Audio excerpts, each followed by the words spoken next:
Our speaker today is Tom Baker.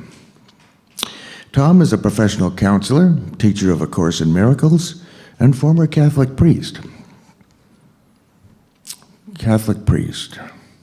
That means he's probably well-versed in medieval Latin.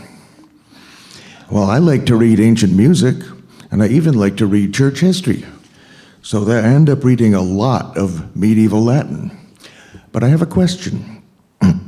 I found that unless you're reading straight from the church canon, if you get off into the secular at all, pretty soon the story turns to virgins and clerics running into the fields and playing the games of Venus. You know, what's up with that? I have an example right here. Stan prata plena floribus, in quibus nos laudamus. Okay, we're playing in the fields and there's lots of flowers. Virginis cum clericis simul prosadamus. So the virgins and the clerics go out together. Wonder why? Per amorum veneris ludum faciamus. Ooh, sorry I asked. Ceteris virginibus ut hoc referamus. Hey, get them all out here. They'll catch on. So is that all that happened in the Middle Ages? I don't know, but that's a question for another time. But now is the perfect time to welcome our friend, our brother, our teacher, Tom Baker.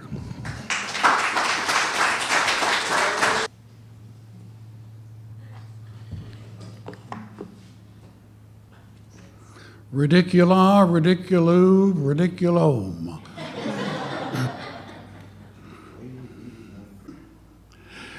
Well, that's really an amazing thing, Lloyd.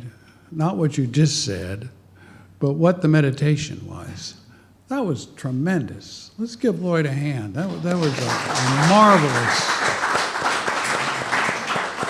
journey from absolute oneness to particularity. That's where we are now.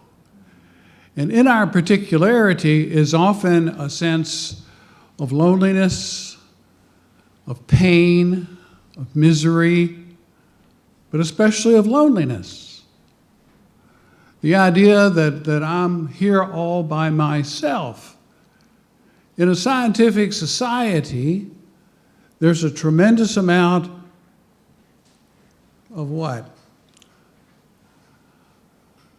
Of data, but not a whole lot of meaning. We've got a lot of data, we've got a lot of information, but we're all now, as we do with every baby boomer moment, we do it over again. We have to believe in God in our own way. And that's kind of what we're doing these days. But a lot of the world isn't believing in God at all. God is a kind of old-fashioned theory to a lot of people. There's the man in the sky, and he's got his ledger and his long beard, and he's watching over us, sort of like that Sting song. Every step you take, everything you fake, I will be watching you. That kind of thing. That's the kind of God that a lot of people believe in. The stalking God, the God who's watching over you in a way that's probably not too pleasant. And yet, without God, there is nothing beyond 3 dimensions. Life is literally a dead end. So, in a way, our little meetings all around the world on Sunday are kind of little manifestos that say, God exists. God exists. And what, like Lloyd said, the perfection of mathematics, the intricacies of classical music, the balance of nature. Read Shakespeare or Milton or the Canterbury Tales. They are not the result of brain chemistry. They're not the result of chance. They're not random things.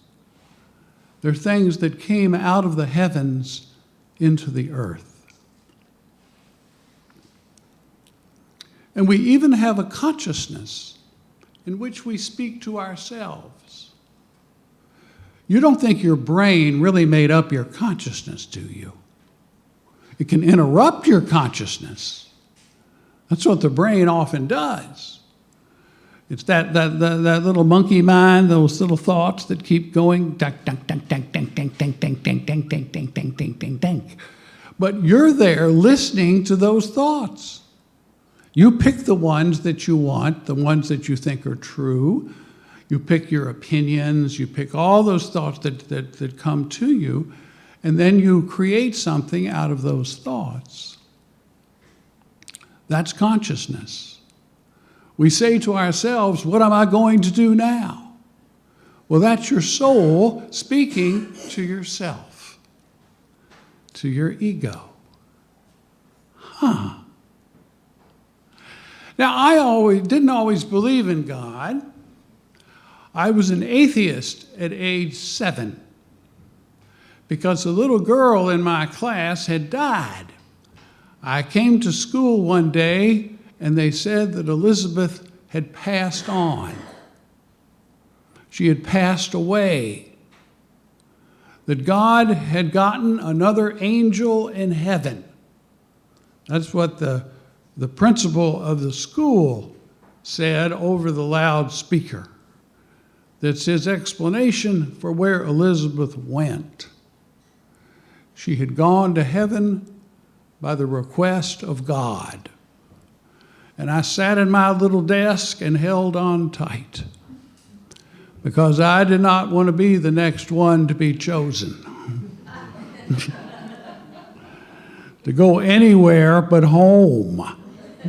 My home, my house, my mother and my father and my sister.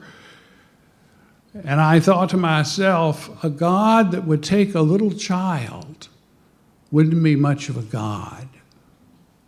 Now, my father was already an atheist. He welcomed my trauma. He said, yes, this is the way it is. There's no God, Tom.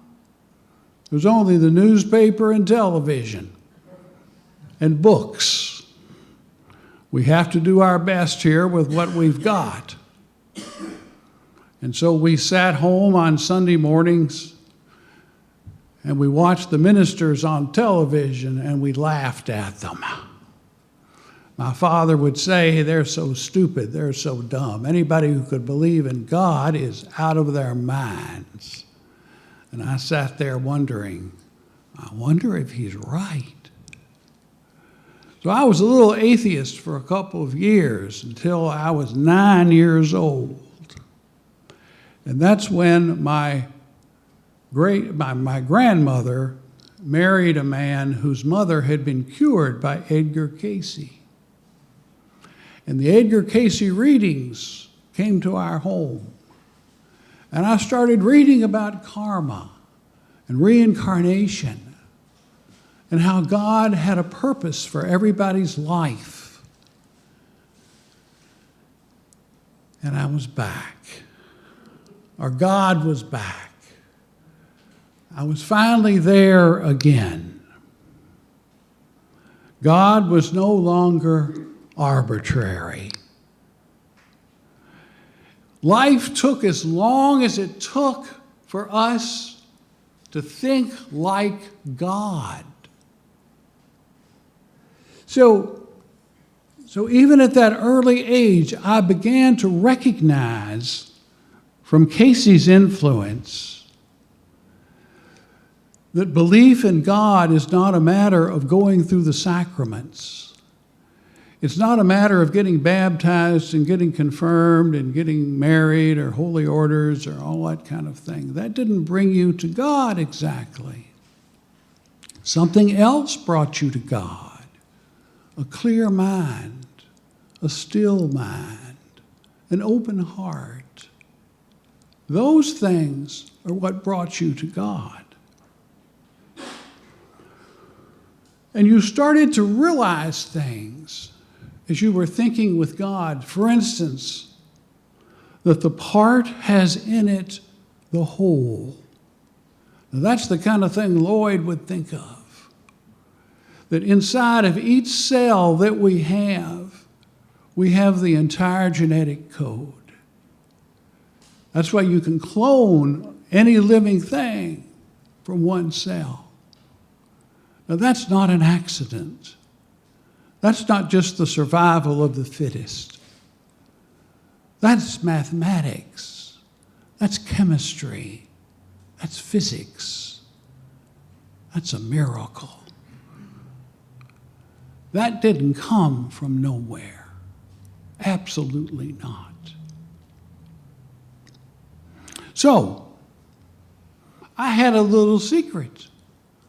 God was my little secret. And I went to find God, and the only place I could find God being talked about in a way that I agreed with or could settle with or have peace with was the occult section of the bookstore, where there were psychics and people who had near-death experiences.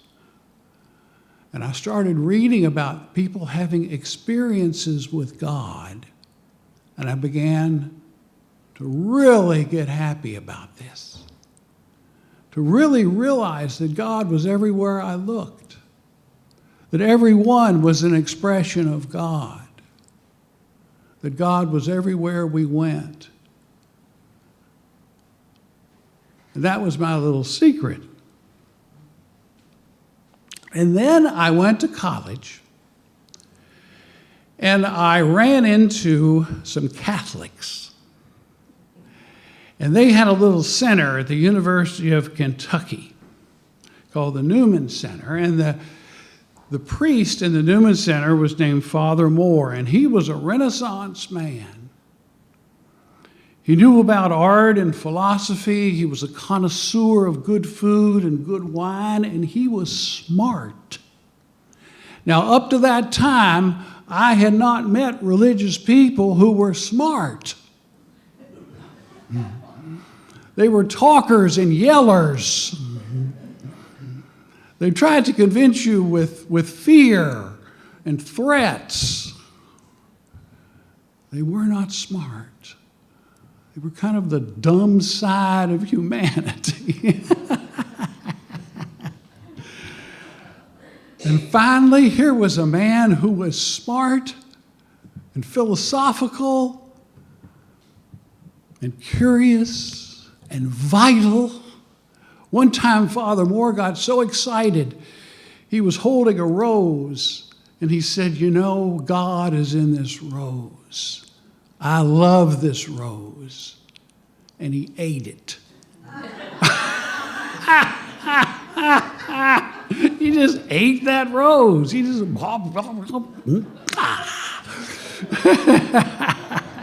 I'll tell you, he was an amazing person. And so when I was trying to figure out what to do with my life, I decided to be just like Father Moore, that I would be a priest too. And of course, I was a Protestant, so this was a real hard thing for me to achieve. But I became a Catholic as soon as I could. And then I applied at the Archdiocese of Louisville to be a priest, and to my amazement, they said, "Great, we need priests. We need them bad. They don't even have to learn Latin." So I joined up. Then I had my first Mass. And that was an amazing moment for me. I was wearing all these vestments. And when you wear vestments, it's like you're the king or the emperor. You walk with a sense of grandeur. There's something amazing about those long sleeves. You feel like Merlin or something. Wonderful. So here I am in my vestments, feeling wise and holy. And I looked out at the group, and here was my family at my first Mass and my friends. And I thought, those poor people. They don't believe like I believe. They don't have my faith. I've worked hard for this, and I've finally climbed to the top of the mountain.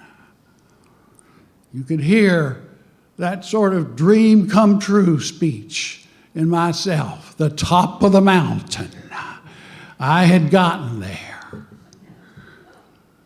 And as I said Mass and lifted up the bread and the wine to be consecrated, I thought to myself and sort of prayed, sort of said to God, God, I have faith in you. And then I heard a voice. It was in my thoughts, but it was a voice that was not my voice. And it said, Tom, you have almost no faith in me, but I have enormous faith in you. That was the most delightful criticism that I have ever heard. So God talked to me, and I really started to believe in him. Now, something had happened earlier in the seminary that had cemented my belief in God, or that had gone a long way towards that. And it was about a cricket. I was sitting in the seminary in my room one February evening. It was cold, and it was near Valentine's Day. And I was sitting there, thinking about my life as a celibate person, and feeling lonely, and thinking, you know, God, I'm missing something. I'm missing girls. Here I am, a potent, vigorous young man, and I'm going to live a life of celibacy. God, I need you to kiss me. Kiss me. And I expected maybe the roof to open up, and some great, beautiful woman would lean down and smack one on me. Well, what happened was, I looked to the left of my chair, and there was a table. And on the table was a cricket. And the cricket jumped up on the arm of my chair, and then jumped up on my cheek and jumped away. I thought, whoa, goosebumps, or as people say, God bumps. I got kissed, but by a bug. I mean, that kind of thing happens with your windshield, you know? Come on. So I eventually kind of talked myself out of it. I even watched Johnny Carson that night. He said funny things, and I forgot about the miraculous thing that had happened. And the next morning, I went out to pray with the monks, and they stand in line. You know, you pray back and forth through each other. We were praying back and forth in English. Lord Jesus, da da da da da da da, do do do do do do do do do do. All that chanting is beautiful.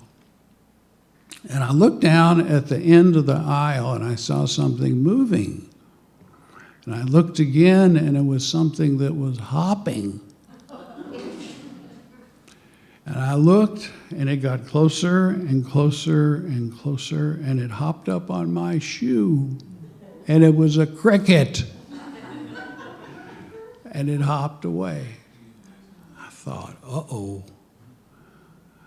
The Lord has made an appearance. But then the years went by, and I forgot about it almost. It's amazing how God shows up, and we say, oh, hi, I'm busy, sorry, gotta go. That's what I did. I got ordained a priest. I came here in the summers of my priesthood when I was teaching at the seminary, and I was saying Mass over at Holy Family Church. And one Sunday morning, very early in the morning, I had not prepared a sermon or any remarks to say, and I was driving to Mass, and I thought, what am I going to say? And I thought, well, I'll talk about the cricket. That's what I'll do. So I got to church, and it's a church in the round, and it was early in the morning, it was 8 o'clock, and the church wasn't full, but it was attentive as I was telling my story about the cricket hopping up on my cheek, jumping up on my shoe. And when I was finished, I had forgotten to have any concluding remarks, so I had to pause and think about what I was going to say. And when I stopped and I was silent, guess what happened? All the crickets in the church started chirping. The look on people's faces was extraordinary. Some people were like this. Other people were like this. I saw one man. The question people asked me was, how did you do that? They thought that I'd come into the church and sprinkled crickets all over the place. I'd been to the bait shop or something. I said, no, I didn't do a thing. That happened. People walked out and were amazed. Now that gets you to believing, you see? That gets you to believing. Now, I left the priesthood because of that and other experiences during my priesthood. Because what I experienced in people and what I experienced in God was so magnificent that I could never believe that God would reject us. You notice in Lloyd's story, God didn't kick anybody out of anywhere. We went exploring and we got lost. We got lost to ourselves. We forgot who we were. My grandmother used to have an expression when I was misbehaving. She would say, is that the Tommy that I know? Is that Tommy? Is Tommy there? Is that the Tommy I know? And I would know that I had forgotten myself in the presence of my grandmother. That I had said something rude or mean or something. And she called me back to myself. Now that was a holy woman, I think. She knew something about me and about everybody, that we need a calling back to ourselves sometimes. That's what Lloyd did for us this morning. That was beautiful. It was great. And now, where are we with God? What's going on? I think God is breaking through more and more experientially. I think the old myths and explanations had to die before we could really explore God fresh. There is in Buddhism the expression, the beginner's mind. That's a very good notion. It's a very good idea. Because what it says is you clear your mind of all your conclusions and assumptions when you walk before God. And I think that's what's happening in the world. The old ways are going by. They're dying. the old beliefs of God as a tyrant and a judge. God isn't that at all. He's the delight in each other's eyes. That's good enough. Thank you.